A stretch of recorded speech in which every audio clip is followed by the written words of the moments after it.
En plateau, je reçois à présent Caroline Bahiga. Bonsoir à vous. Bonsoir. Et bienvenue, directrice de l'ADIL 78, l'agence départementale d'information sur le logement dans le département des Yvelines, structure qui existe depuis 2007. C'est un guichet unique d'information autour du logement, de l'habitat, comment accéder à la propriété, vos droits, mais aussi vos devoirs en tant que locataire et que propriétaire.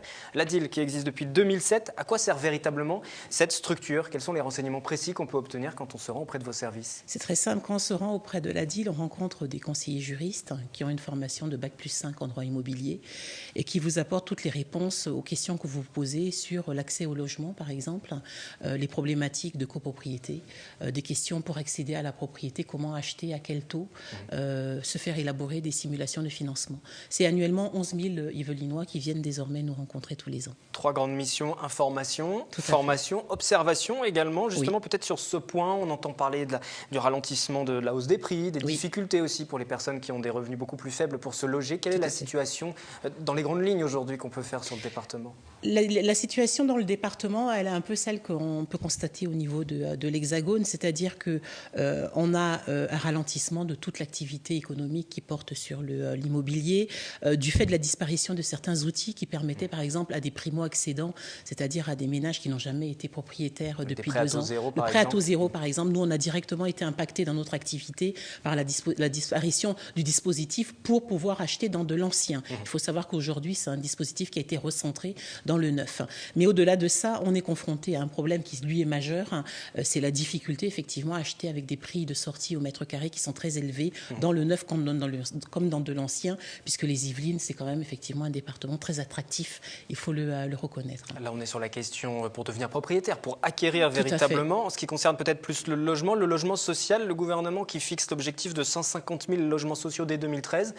On peut imaginer des constructions à venir assez nombreuses sur le département, parce que déjà, est-ce qu'il y a des terrains disponibles? Est-ce qu'il y a des finances aussi pour ça? Quelles sont les observations que vous pouvez faire sur le terrain? Les observations qu'on peut faire sur le terrain, c'est qu'on a 39 000 demandeurs de logements locatifs sociaux qui sont en cours dans le département des Yvelines. Ce qui fait beaucoup. Ce qui est énorme. Peu de place. Ça fait effectivement peu de place, peu d'élus. Le nombre de logements sociaux à l'échelle du département est de 115 000. On a un taux de rotation qui est extrêmement faible, puisqu'une fois effectivement un ménage rentré dans le parc social, généralement, puisqu'il ne peut pas en sortir pour pouvoir acheter, il y reste. Donc on peut dire que la situation est assez difficile. Elle est même très compliquée. Le délai d'attente moyen dans les Yvelines, on le sait, est de 3 ans. Et le nombre de demandeurs qui ont pu être éligibles au droit au logement opposable s'élève à peu près à 2500 par an.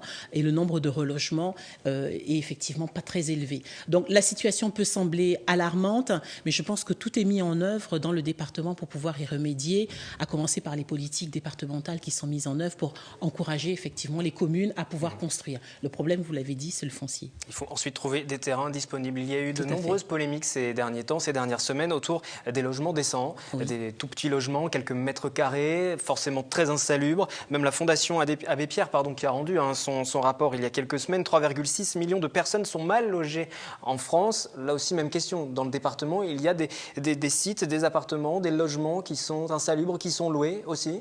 Oui, on constate à l'ADIL une augmentation de plus de 20% des questions qui portent sur les logements indécents et les logements insalubres, mais on n'est pas sur les mêmes problématiques que la première couronne parisienne qui sont effectivement sur des micro-logements qui sont loués. Ici, on est sur un parc de logements qui a été construit avant 1975 pour beaucoup, qui sont effectivement aujourd'hui des vraies passoires énergétiques et qui mériteraient d'être réhabilités, et cela aussi bien pour le parc public que pour le parc privé. Donc on a effectivement quelques poches qui ont été identifiées dans le département, mais qui sont traitées par les élus locaux, les pouvoirs publics en place.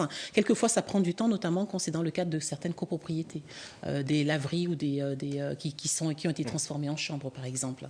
Donc le problème est existant, mais il n'est pas prégnant non plus dans les Yvelines. Et vous apportez des réponses concrètes pour les téléspectateurs qui nous regardent, s'ils ont des problèmes de logement. Ils viennent voir un juriste, on les aidera à remplir une fiche de signalement. Cette fiche fera l'objet d'une remontée au service de l'État, notamment à l'Agence régionale de la santé ou à la direction départementale des territoires, et un traitement sera apporté à leurs questions juridiques, mais aussi financiers. Et tout cela est gratuit, bien entendu. N'hésitez pas donc à contacter l'ADIL. Il y a un site internet aussi qui va s'afficher, adil78.org. Vous êtes venu avec un certain nombre de documents, d'outils aussi sur le plateau, on les aperçoit à l'image. Ce sont des outils qui servent à quoi? Ce sont des outils pédagogiques. Il y en a un qui s'appelle Je me loge. Donc c'est un jeu pédagogique qu'on vient d'acquérir et qu'on souhaite diffuser auprès des foyers de jeunes travailleurs, des clages, des missions locales, communal pour pouvoir permettre à un jeune d'appréhender la question du rapport locatif de la façon la plus ludique possible. À partir de 17 ans, je le vois sur la boîte, c'est écrit.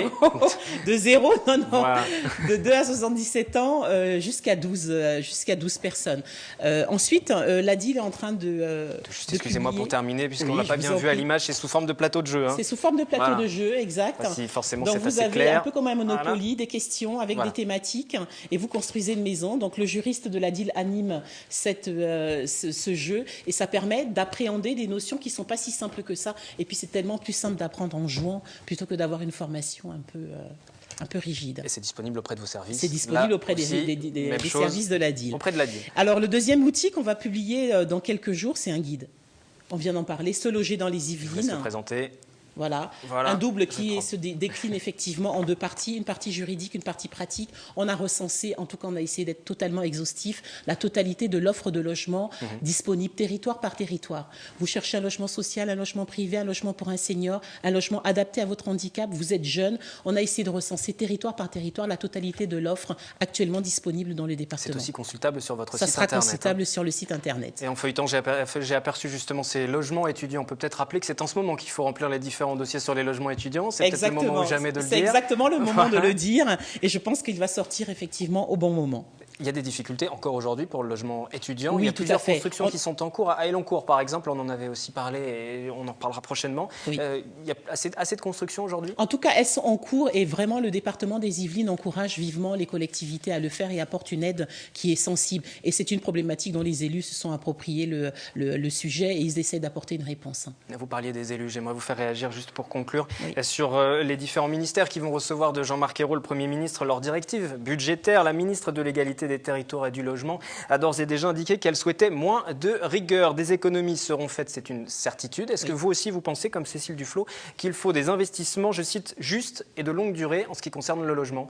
Il ne faut pas passer à la trappe, justement, le logement. Il faut continuer à investir. Oui, il faut non seulement investir, mais il faut investir sur un plan quinquennal. Le problème aujourd'hui du logement, c'est qu'on a trop souvent de modifications qui interviennent régulièrement tous les ans. Les dispositifs n'ont pas le temps d'être appropriés par les personnes. Donc il faut effectivement qu'on puisse avoir quelque chose sur une période un peu plus longue et je pense que ça sera une efficacité totale sur le département et en France. Merci à vous d'être venu nous éclairer sur ces questions du logement. Vous êtes la directrice de l'ADIL qui vous recevra si vous cherchez des informations sur le logement, comment accéder à la propriété, on le disait tout à l'heure, ou encore pouvoir faire valoir vos différents droits. Il y a des juristes et c'est gratuit qui peuvent vous conseiller.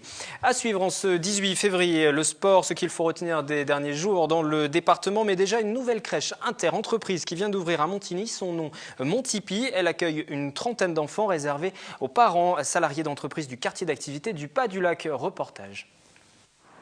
Montipi, c'est la 4e crèche inter-entreprise de Saint-Quentin en Yvelines. Ouverte depuis le 2 janvier, la crèche du groupe People and Baby peut accueillir 31 enfants. Âgés de 3 mois à 4 ans, les enfants sont séparés en 2 sections, petits moyens et moyens grands. Fanny, la maman de Macéo 4 ans, est enthousiaste. Il est beaucoup plus épanoui, on sent qu'il a envie de venir. Il fait des choses, il a des activités qui lui sont proposées et c'est ce qui lui manquait en fait chez la nourrice. Déjà l'environnement, ils arrivent, c'est pas une télé, un canapé, c'est des jeux, c'est un environnement adapté pour eux, des tables à leur hauteur et puis après voilà, il y a des activités, ils font des chapeaux pour Mardi Gras, voilà, on leur propose du dessin, de la peinture, c'est vraiment adapté pour eux. Montipi à Montigny-le-Bretonneux est uniquement accessible aux parents salariés de la Banque Populaire Val-de-France et du groupe Bouygues Construction. Avec des horaires flexibles, 8h-19h, la crèche souhaite offrir des services supérieurs aux crèches municipales. L'architecture de la crèche, c'est très bien pensé. On a un matériel pédagogique. On est énormément gâtés et on a des professionnels diplômés, ce qui n'est pas le cas dans toutes les structures, dans toutes les crèches. Vous n'êtes pas obligé d'habiter la commune pour avoir une place. Votre seule contrainte à vous, finalement, c'est que soit le papa, soit la maman fassent partie d'une entreprise qui réserve des places. Et vous êtes sûr d'avoir votre place du tout petit âge du bébé jusqu'à ce qu'il parte à l'école. Et ça, c'est super parce que voilà, ça rend très serein et l'enfant et le parent, bien sûr. Pour les parents, le tarif est le même que pour les crèches municipales. Il varie de 87 centimes d'euros à 2,83 € par heure, selon les revenus et le barème fixé par la caisse d'allocation familiale. Couches, soins et alimentation bio, tout est fourni. L'entreprise adhérente, elle, cotise à la hauteur du nombre de places réservées.